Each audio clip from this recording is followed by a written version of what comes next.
Greetings, नमस्कार, प्रणाम, आदाब, सत श्री अकाल टू एवरीवन। किताबों की दुनिया में एक बार फिर आप सबका स्वागत है। हर सत्र में हम किसी न किसी नई किताब के साथ मंथन के साथ आपके बीच उपस्थित होते हैं। आज उसी वैचारिक मंथन को आगे बढ़ाते हुए एक और नए सत्र के साथ आपके बीच उपस्थित हैं। स्वागत, खुशामदीद, जी आयन हो। आज की इस चर्चा में जहां पर हम एक बहुत ही विशेष पुस्तक के ऊपर चर्चा करने वाले हैं। हमारे बीच आज जो किताब है अयोध्या राम मंदिर, भारत क्वेस्ट फॉर राम राज्य, authored by doctor Swadesh Singh ji, published by Rupa publication. Dr. Swadesh Singh, you are an educator, you are an activist, you are an author, educated at Indian Institute of Mass Communication and Jawaharlal Nehru University and working at University of Delhi right now. Alongside your various contributions in the world of academia, media, you have been a very important example for many in the field of experiential learning. इन्हीं बातों के साथ आइए करते हैं स्वागत आज के हमारे किताब के लेखक doctor Swadesh Singh ji.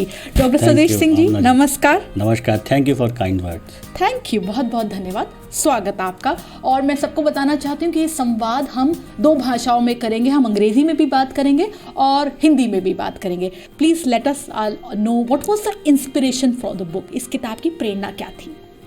First of all, thank you Amna ji for inviting me in this programme on this platform, Awaz the Voice. I belong to a place near Ayodhya named Pratapgarh, and I was born and brought up in Lucknow. So you can say that I am from that area of Awadh and Koshal Pradesh, you can say, Saket, you can say. So this Ayodhya is the epicenter of Saket, Koshal, Awadh. Time to time this region was known by these names. So I belong to that region. मैं उस क्षेत्र को belong करता हूँ, अवधी हूँ मैं। So Ramcharitmanas भी अवधी में लिखी गई और since my childhood I learn many stories when I just 4 year old 5 year old we use to listen stories from our grandparents. So मेरी दादी जो थी वो कहानियाँ सुनाया करती थी। So I learn this word Ram from her mouth. दादी हमारी जो होती थी उनसे सीखा।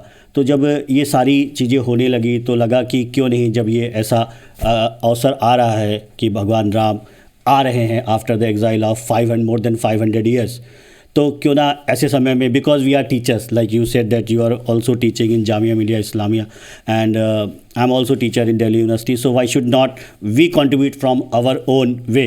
सो we can write, we can deliver lectures, we can disseminate knowledge and information. So this is why I decided that I have to write something on Lord Ram and his place Ayodhya. So from where this idea came up कि मुझे एक किताब लिखनी चाहिए कि जो भगवान राम के बारे में हो, उनके लीजेंड के बारे में हो और जहाँ वो रहे, जहाँ वो पैदा हुए अयोध्या, उसके बारे में हो।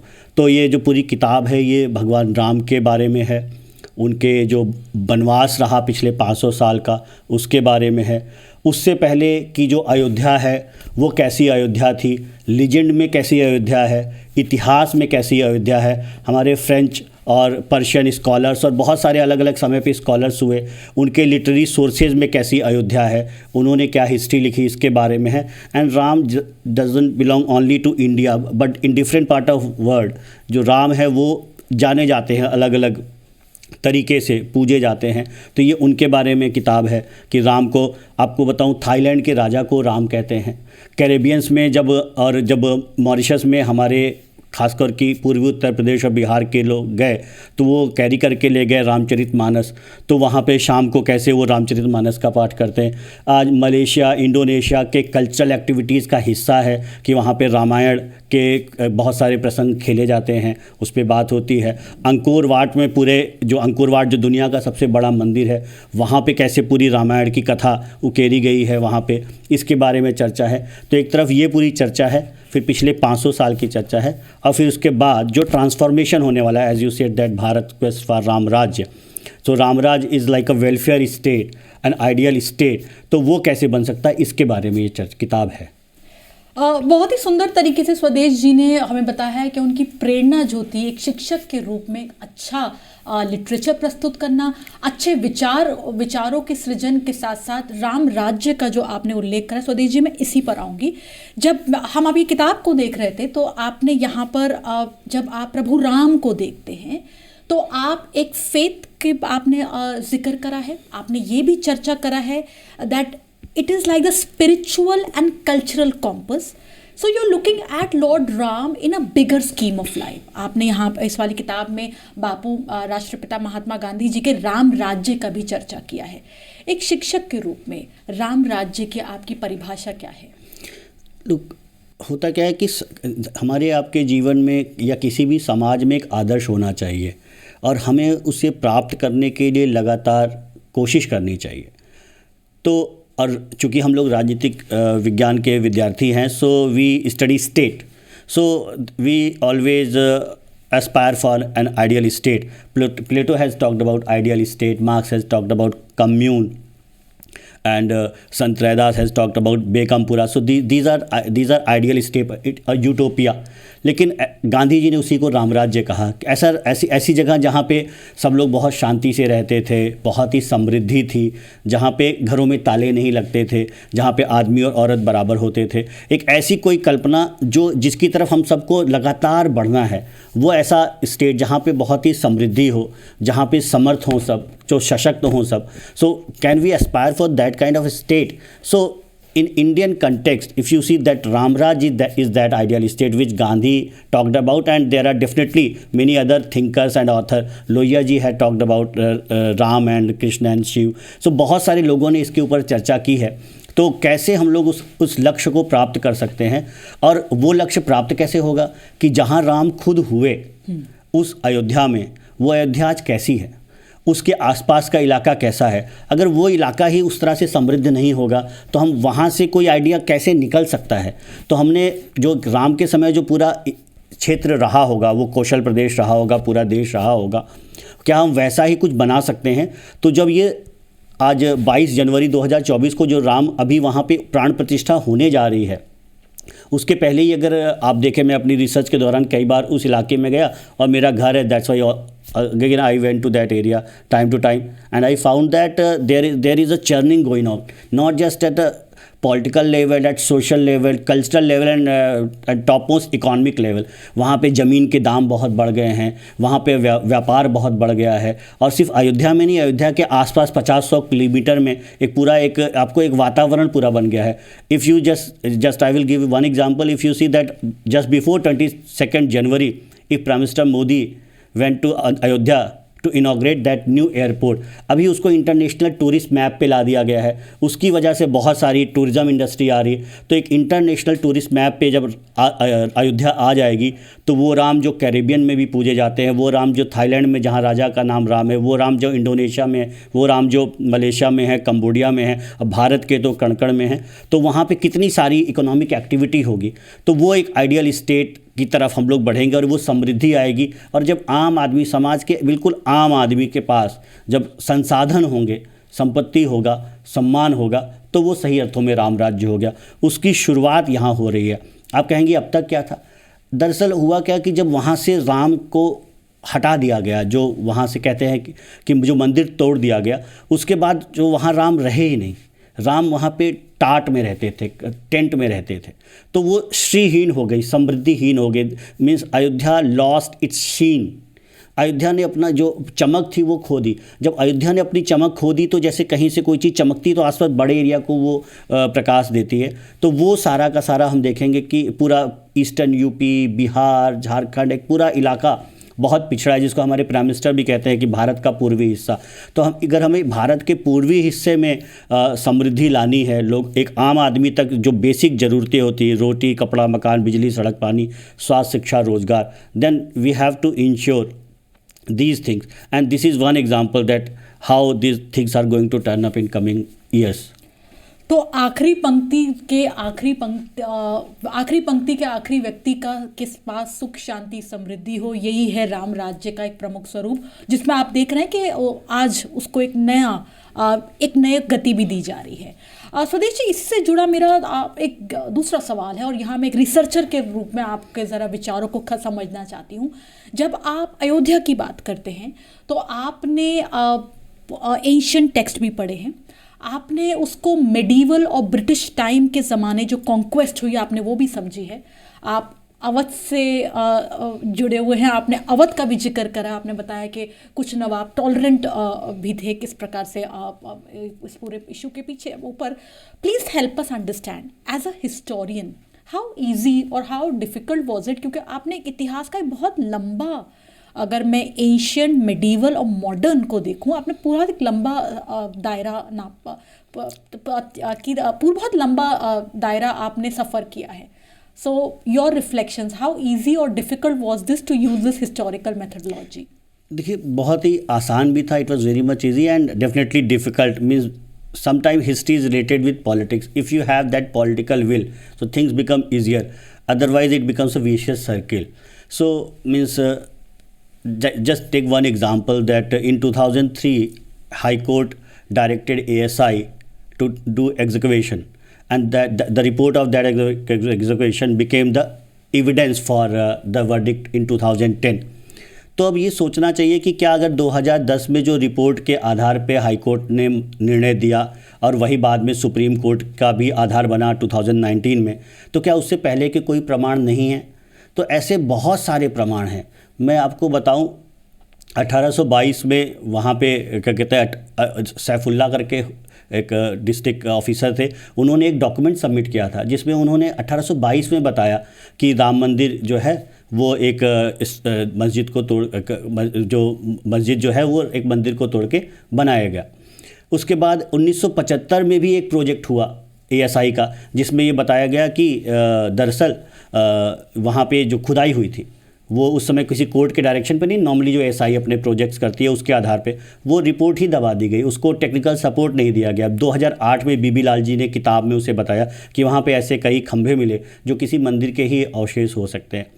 इसके अलावा भी बहुत सारे फ्रेंच और पर्शियन स्कॉलर्स थे जिन्होंने अपने लिटरेचर में, अपने रिसर्च में भी लिखा और कई बार अपनी जो रुबाइयाँ लिखी, जो पोएम्स लिखी, उसमें भी लिखा कि यहाँ पे मंदिर होता था, यहाँ पे राम की जन्मभूमि थी। ऐसे बहुत सारे एविडेंसेस मिलते हैं जिससे इसके प्रमाण मिलते हैं। एंशिएंट टेक्स्ट में भी मिलते हैं और मेडिवल टेक्स्ट में भी मिलते हैं, पर्शियन टेक्स्ट में मिलते हैं। जाहिर सी बात है, पर्शियन टेक्स्ट लिखने वाले वो क्या कहते हैं, अलग अलग कम्युनिटी के लोग थे, हमारे मुस्लिम स्कॉलर्स भी थे, उन्होंने भी इसके एविडेंस दिए। 1822 का मैंने जो पहली बार कोई डॉक्यूमेंट सबमिट हुआ गवर्नमेंट को, उसमें भी इसका जिक्र आता है। इसके बाद जो कोर्ट केसेस किए गए उसमें भी एविडेंसेस सबमिट किए गए समय समय पे। 1975 का वो जो प्रोजेक्ट मैंने आपको बताया वो भी है, और फाइनली 2003 का जो खुदाई हुई, that is definitely a big evidence. इसके आधार पे समय समय पे ऐसा होते रहा और अलग अलग तरीके से, सिर्फ रिसर्च में ही नहीं, लिटरेरी सोर्सेज मिलते हैं जहाँ पोएम्स में भी ऐसा कहा गया कि वो अयोध्या जो राम का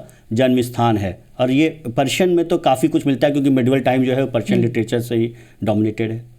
बहुत ही आपने गहरा काम किया है क्योंकि आपने हिस्टोरिकल सोर्सेस को बहुत ही गहराई से देखा है। स्वदेश जी, इसी के साथ आता है कि आप इस विषय को फिर आप एक पोस्ट इंडिपेंडेंस एरा में भी देख रहे हैं, और यहाँ पे जब मैं देखती हूँ किस प्रकार से आप पूरा क्रॉनिकल कर रहे हैं, बिकॉज आप एक्ट को देख रहे हैं, आप पॉलिटिकल डेवलपमेंट्स को देख रहे हैं, आप समाचार को भी देख रहे हैं, आपका जो पत्रकारिता से भी काफ़ी गहरा संबंध रहा है। As a political scientist, again, please enlighten us that how, again, easy or difficult was it कि आपने legal, descriptive और political approach इन तीनों को कैसे समन्वय बिठाया अपने आगे वाले चैप्टर्स में? देखिए, एक आर्गुमेंट जो होता क्या है कि इसको समझे, और सिर्फ आर्गुमेंट से अलावा भी एक फेथ होता है, बिलीफ सिस्टम होता है। पूरी दुनिया में इस तरह के जो भी बड़े स्ट्रक्चर रहे हैं, इस तरह के बड़े जो भी प्रॉफिट्स रहे हैं या गॉडेसेस रही हैं, उनमें किसी को ऐसा इतनी बड़ी लीगल बैटल नहीं लड़नी पड़ी। मेरी लर्निंग यहाँ पे यही रही कि भारत एक ऐसा देश है जहाँ पे कॉन्स्टिट्यूशनल तरीके से पूरी टॉलरेंस के साथ मेजॉरिटी सोसाइटी जो थी उसका अपना एक पक्ष था। उसके बावजूद हम लोग लगातार एक बात को कहते रहे और उसको एक नॉन वायलेंट तरीके से, पीसफुल तरीके से उसका रेजोल्यूशन करने के लिए करते रहे, कि दरअसल हमारी डेमोक्रेसी की जीत थी। तो इसमें हमें मानना चाहिए कि दरअसल हमारी सोसाइटी कितनी मैच्योर है कई सेंस में, कि ये जो बात रही, जैसे कि जो आपने कहा पोस्ट इंडिपेंडेंस उस एरा में, तो जब 1950 में 49-50 में जब सरदार पटेल जूनागढ़ की जो बात थी, जूनागढ़ के लिए की तरफ एक बार गए, तो उन्होंने देखा कि सोमनाथ का मंदिर टूटा है और वो ऐसा बहुत सालों से है। तो उन्होंने और कमेटी बनाई जिसमें के एम मुंशी जी भी थे, बाद में पटेल नहीं रहे, तो सोमनाथ मंदिर का जीर्णोद्धार हुआ और ये काफ़ी न्यूज़ छपी। So people got inspired by this news that if Somnath can be renovated, and why should not this Ayodhya Ram temple should be renovated? And since then that reverberation started, that movement started in Ayodhya. पहले local level पे हुआ, फिर उसके बाद अगले 30 साल तक थोड़ा थोड़ा काम होता रहा। जो उस समय की सरकारें थी शायद उनकी पॉलिटिकल विल नहीं थी, तो इस वजह से चीज़ें नहीं हो पाई। But in next 30 years the people sentiments that got momentum, उसमें एक बड़ा बदलाव आया। और 80s में जो बदलाव आया उसको जो current dispensation, again they did not bother about that. और जो उसके बाद जो सेकेंड अल्टरनेटिव के रूप में उभर रहे थे भारतीय जनता पार्टी, उन्होंने पीपल सेंटिमेंट को समझा और पालनपुर कन्वेंशन जो हिमाचल प्रदेश में हुई, उनकी राष्ट्रीय कार्य समिति, उसमें प्रस्ताव पारित किया कि जन भावना का सम्मान होना चाहिए, government should respect the feelings of a common man and that land should be hand over to Hindus. तो उसके बाद से पूरा एक वातावरण दरअसल बदला। तो इसके पॉलिटिकल रिपरकशंस भी हैं, इसके सोशल रिपरकशंस भी हुए, डेफिनेटली कल्चरल हुए ही, और अब इसके इकोनॉमिक रिपरकशन भी होंगे कि अब आने वाले समय में कैसे हम एक बड़ा बदलाव देश के पूर्वी हिस्से में देखने जा रहे हैं, ऐसा मेरा पूरा विश्वास है। और इसी से हमारा एक अगला जो संवाद का विषय वो जुड़ा हुआ है कि आपकी किताब में जैसे शुरुआत होता है विद द वर्ड फेथ, बहुत गहरा शब्द होता है, and there is this focus on divine homecoming. As a educator, as a political scientist, journalist, author, your idea of spirituality is a very inclusive one. आपके इस विचार इस पर? देखिए, अल्लामा इकबाल ने भी राम को इमाम हिंद कहा है, और ऐसे बहुत जगह आपको मिल जाएंगी जहाँ पे राम को हमने एक साझी विरासत का हिस्सा माना है, एक गंगा जमनी तहजीब का हिस्सा माना है। और ये बहुत सारे ऐसे सूफ़ी हुए हैं, ऐसे पोएट हुए हैं, ऐसे हमारे यहाँ संत हुए हैं, ऐसे स्कॉलर्स हुए हैं जिन्होंने काफ़ी कुछ राम पे लिखा है। और दरअसल राम यहाँ पे कण-कण में बसते हैं। जो गंगा का जो पानी है वो सभी पीते हैं, सभी उसका आचमन करते हैं, जो सरयू के किनारे सभी लोग रहते हैं। तो रविदास जी कहते थे ना, मेरा मन चंगा तो कठौती में गंगा। तो आपका मन अगर अच्छा हो तो कठौती में भी गंगा हो जाएगी। तो हम लोगों को भी दरअसल एक वैसी, अगर एक समृद्ध समाज बनाना है, अगर एक सशक्त समाज बनाना है, तो हमें एक समरस समाज ही बनाना है। We have to create a prosperous society, an empowered society and an harmonious society. तो वो जो हारमोनियस सोसाइटी बनानी है, हमको एक फेथ सिस्टम है एक सबका, एक दूसरे का, उसकी रेस्पेक्ट करनी पड़ेगी, टॉलरेंट नहीं करनी पड़ेगी। ये टॉलरेशन का जो विचार है, थोड़ी बात लंबी हो जाएगी, ये एक वेस्टर्न कॉन्सेप्ट है। टॉलरेंट को हमने बहुत ही न्यूट्रल वर्ड बना दिया, लेकिन ये अपने आप में बड़ा खतरनाक वर्ड होता है। We have to respect each other's ideas, each other's faith. We should not tolerate each other's faith. Tolerate का मतलब होता है सहिष्णु, हम बर्दाश्त करते हैं। तो हम कब तक बर्दाश्त करेंगे? जब तक हम आपको गिरा नहीं पाएंगे। तो हमें रिस्पेक्ट करनी है। ये जो पूरा आइडिया आता है ये राम के विचार से आता है। तो हमें उसको समझना पड़ेगा कि भाई जो राम है वो सबके हैं और सब राम के हैं। तो इसमें एक दूसरे के फेथ को, आस्था को सम्मान देते हुए अपनी अपनी आस्था को व्यक्तिगत जीवन में जीना है। इतना छोटी सी बात है।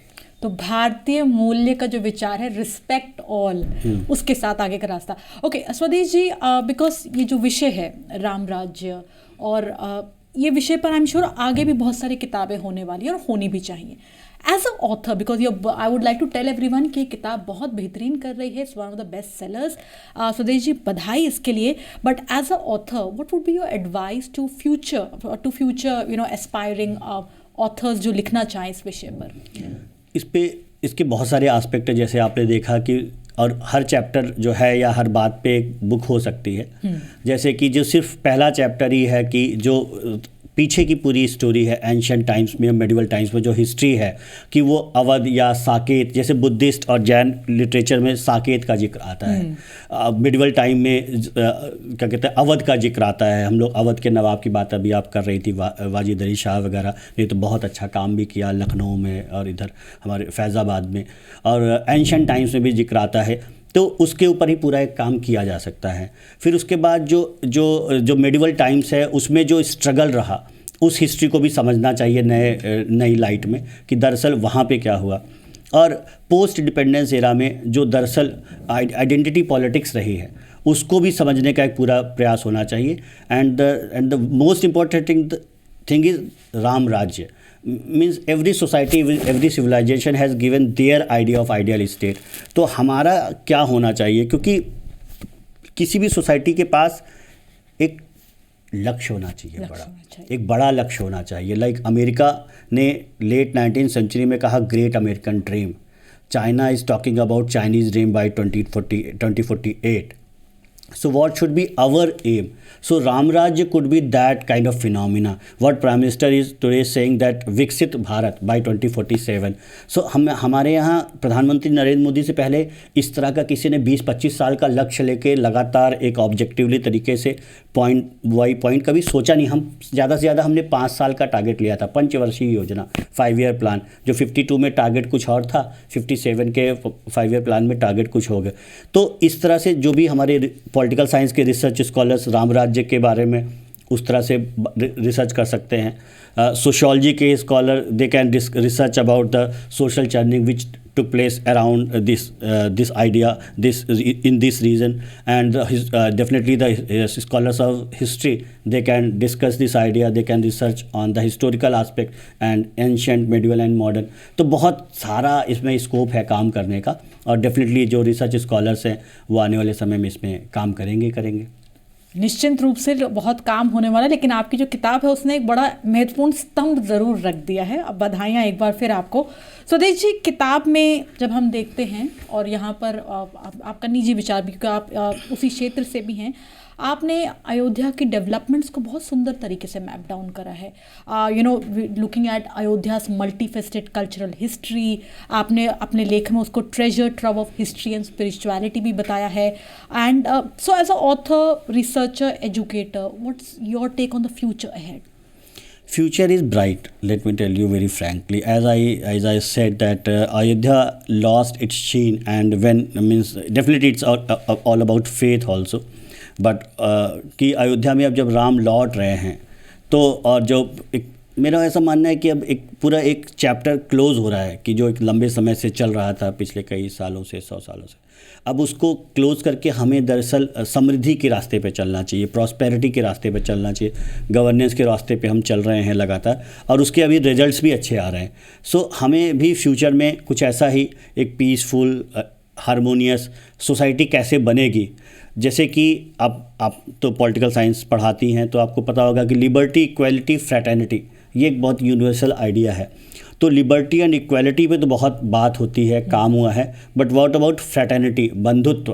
तो ये बंधुत्व जो है, भाईचारा जो है, इसके ऊपर भी काम करना चाहिए। और मुझे लगता है कि ये सारा जो प्रयास हो रहा है, इससे फ्रैटर्निटी पे हम लोगों को थोड़ा काम करने का और मौका मिलेगा आने वाले समय में। तो बंधुत्व के विचार को हमें और आगे लाना चाहिए। स्वदेश जी, इसी के साथ मेरा आखिरी सवाल, but I will be requesting you also to read from your favourite line from the book for all our viewers at large. Conclusion में आपने बहुत इंपॉर्टेंट बात कही है, जो अभी आपने कही कि कहीं ना कहीं जो विवाद था, जो कहीं ना कहीं जो था नोकझोंक, वो रुक गई है, समाप्त हो गई है। In your conclusion you say some very important words, and I read it out for all our viewers, that there was no iota of violence after the verdict, which is a testimony to peace and mutual respect that is prevalent in the country। बहुत सुंदर शब्दों में और संक्षिप्त सब शब्दों में आपने फ्यूचर के बारे में कंक्लूजन में ये अपनी टिप्पणी विचार रखे हैं। Your take on this for the future when you look at the pluralism and when you look at the development dynamics of the country? जी, इसको एक एग्जांपल आपने दिया और दूसरा मैं देता हूँ कि जैसे 6 दिसंबर को एक ढांचा वहाँ पे गिरा, और उसके अलावा भी वहाँ पे बहुत सारी ऐसी चीज़ें होंगी, लेकिन किसी को कुछ भी नहीं छेड़ा गया। लोगों का एक था कि भाई हमें ये वापस कर दीजिए, वो वापस नहीं हुआ और कुछ लोगों ने उसे गिरा दिया। आज वहाँ पे राम मंदिर बन रहा है। उसके अलावा भी शहर में और भी चीज़ें रही होंगी, कहीं कुछ नहीं हुआ। और दूसरी बात आपने कही कि 9 नवंबर 2019 के बाद 10 नवंबर को कहीं भी कोई भी ऐसी अनप्लेजेंट इंसिडेंट्स हुआ नहीं। तो हमारा सोसाइटी, हमारा यूथ ऐसा सोच रहा था, ऐसे बहुत सारे यूथ से हमारा इंटरेक्शन भी हुआ और वो भी इसके साथ थे कि नहीं ये तो होना चाहिए। इसके बाद हमें इसको आगे लेके चलने की ज़रूरत है और देश को आगे लेके चलने की ज़रूरत है। तो इस पे हमें सोचना पड़ेगा कि हम लोग साथ में किन पॉइंट्स पे आ सकते हैं। अगर डिफरेंस की बात करना चाहे तो ऐसे बहुत से पॉइंट्स हो सकते हैं जिस पे डिफरेंसेस हो जाएंगे, लेकिन वो कौन से पॉइंट्स हैं जिसमें हम साथ लेके चल सकते हैं, उन पे हमें ज़रा ज़्यादा चर्चा करने की ज़रूरत है। जैसे कि रोजर स्क्रूटन एक पॉलिटिकल साइंटिस्ट हुआ है, कंजर्वेटिव थिंकर है, तो वो कहता है कि every society, every civilisation, every nation state, they should define their first person plural. वो फर्स्ट पर्सन प्लूरल यहाँ पे क्या होगा? वो फर्स्ट पर्सन प्लूरल जेंडर है क्या? वो फर्स्ट पर्सन प्लूरल कास्ट है या रिलीजन है? मुझे लगता है कि वो फर्स्ट पर्सन प्लूरल जो है वो हमारा नेशन होना चाहिए, हमारा नेशन स्टेट होना चाहिए कि हम एक देश में रहने वाले लोग हैं। कि हमें अगर टूरिज्म भी करना है तो मालदीव से पहले लक्षद्वीप चले जाना चाहिए। हमें देश में, जो प्रधानमंत्री बार बार कहते रहते हैं कि आप विदेश जाने से पहले 15 जगह पहले देश की जगहों पे चले जाओ। आपको शादी करना है, डेस्टिनेशन वेडिंग, भारत में बहुत सारी सुंदर जगह हैं। तो आप अपने देश के बारे में जब सोचेंगे तो सब लोग उसके अच्छे के बारे में सोचेंगे। तो वो किसी भी कम्युनिटी से हो, किसी रिलीजन से हो, किसी कास्ट से हो, किसी क्षेत्र से हो, किसी रीजन से हो।